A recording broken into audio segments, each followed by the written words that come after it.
पहले चरण में कांटे की टक्कर, इंडिया और एनडीए में घटा फासला। चुनावी सर्वे को लेकर बीजेपी में मची हलचल, तेजी से जमीन मजबूत बना रहा है इंडिया गठबंधन। देश में पहले चरण के लिए नामांकन की प्रक्रिया शुरू हो गई है। पार्टियों ने अपने उम्मीदवार घोषित करना शुरू कर दिया है।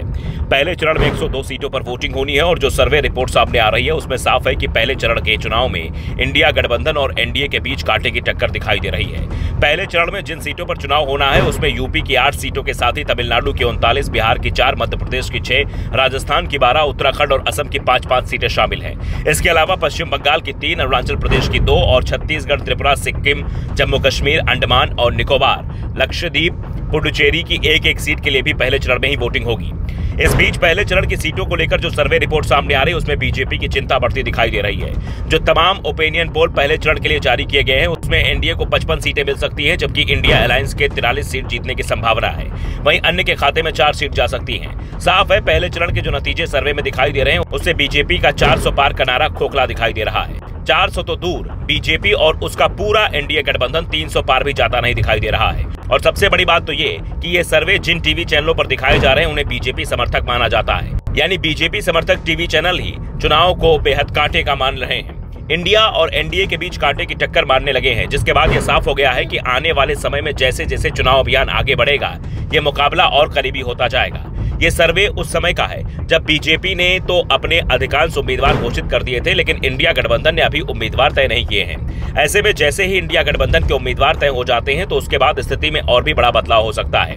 बीजेपी को 10 साल में पहली बार जबरदस्त टक्कर मिलती दिखाई दे रही है। उसका कोई भी मुद्दा इस बार काम करता हुआ नहीं दिखाई दे रहा है। इसलिए अब प्रधानमंत्री मोदी खुद विपक्षी दलों के नेताओं के बयानों को ही बड़ा मुद्दा बनाने में जुट गए हैं। लेकिन इस बार बीजेपी की रणनीति को लेकर विपक्ष पूरी तरह से तैयार है और पीएम मोदी उनके ही बयानों को घेरने की रणनीति बनाने में जुटा हुआ है।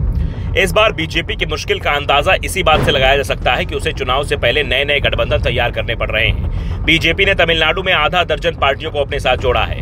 आंध्र प्रदेश में टीडीपी और जनसेना के साथ चुनाव से ठीक पहले गठबंधन तैयार किया है। अकाली दल के साथ एक बार फिर से गठबंधन की तैयारी शुरू हो गई है। 1.5 महीने पहले नीतीश कुमार को महागठबंधन से एनडीए के पाले में लाया गया। नीतीश कुमार को तो इंडिया गठबंधन का शिल्पकार तक माना जाता है। बीजेपी को ये सब इसलिए करना पड़ रहा है क्योंकि उसके खुद के सर्वे में उसकी स्थिति कमजोर बताई जा रही है। इसके साथ ही पार्टी को 2004 के चुनाव परिणाम का भी एहसास है। उस समय विपक्ष बिखरा हुआ था, लेकिन जब परिणाम सामने आए तो बीजेपी के हाथ से सत्ता निकल गई थी।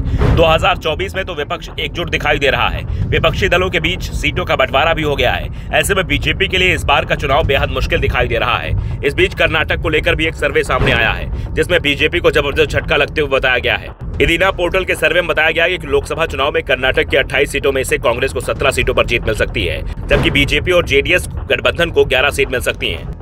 अगर 2019 के चुनाव की बात की जाए तो बीजेपी को 25 और जेडीएस को 1 सीट मिली थी। कांग्रेस के पास भी एक ही सीट थी, यानी कांग्रेस को 1 सीट से सीधा 17 सीटें मिलती दिखाई दे रही हैं। Bureau report, the Navdarpan news.